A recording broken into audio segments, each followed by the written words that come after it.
Peristiwa berdarah kembali pecah di jalanan. Aksi brutal diduga dilakukan sekelompok muda terhadap pengendara motor Putuha, 22 tahun. Hingga kini pelaku pengeroyokan disertai penebasan masih dalam pengejaran polisi. Kejadian berdarah itu terjadi di depan Banjar Temacun, Kute pada Minggu 31 Oktober 2021 sekitar pukul 2 dini hari.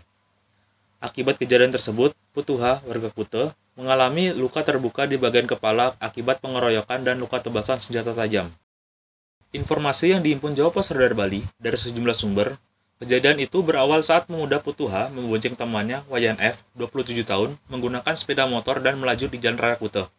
Keduanya dari arah barat menuju timur. Saat kejadian, teman Putuha, yakni Wayan F, berhasil kabur menyelamatkan diri. Namun naas bagi Putuha, karena dianiaya dan ditebas tajam oleh para pelaku. Selain dipukuli, korban ditebas pada kepala menggunakan senjata tajam jenis celurit.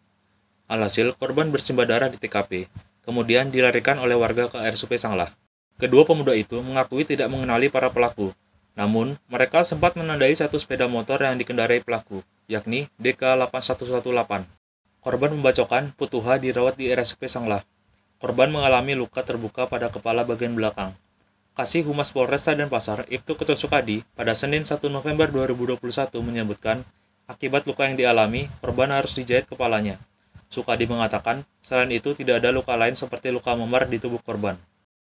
Keluarga dari Putuha akhirnya buka suara terkait peristiwa berdarah yang terjadi di kawasan Jalan Majapahit, tepatnya di depan Balai Banjar Temacun, Desa Adat Kute, Badung, pada Minggu 31 Oktober 2021, sekitar pukul 2 dini hari. Made Ardana yang merupakan paman korban mengatakan, berdasarkan cerita dari Putuha, bahwa para pelaku sama sekali tidak dikenal oleh Putuha maupun temannya, Wayan F. Ardana mengatakan, usai membeli bensin dan nasi, Putuha dan Wayan F hendak pulang ke rumah.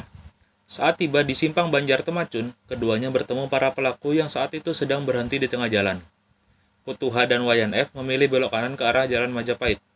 Hanya berjarak sekitar 15 meter dari perempatan, tiba-tiba dua orang pelaku menghadang motor mereka menggunakan sepeda motor. Dua orang yang belum diketahui identitasnya itu langsung melakukan penyerangan. Pada saat kejadian, hanya satu orang yang terlihat menggunakan senjata tajam. Putuha sempat ditebas sebanyak 3 kali. 2 tebasan berhasil dihindari Putuha, sementara 1 tebasan terkena pada kepala bagian belakang.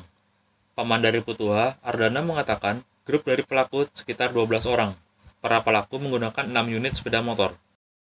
Kasih Humas Polresta Denpasar, Ibtu Ketut Sukadi, dalam keterangan persnya, mengatakan bahwa saat kedua korban tiba di depan Balai Banjar Temacun, ada 2 orang dari gerombolan pemuda menghadang motor korban. Pada saat itu langsung melakukan penyerangan. Setelah itu, para pelaku langsung pergi meninggalkan lokasi kejadian. Hingga video ini dibuat, polisi memeriksa korban dan memeriksa rekaman CCTV di sekitar lokasi kejadian.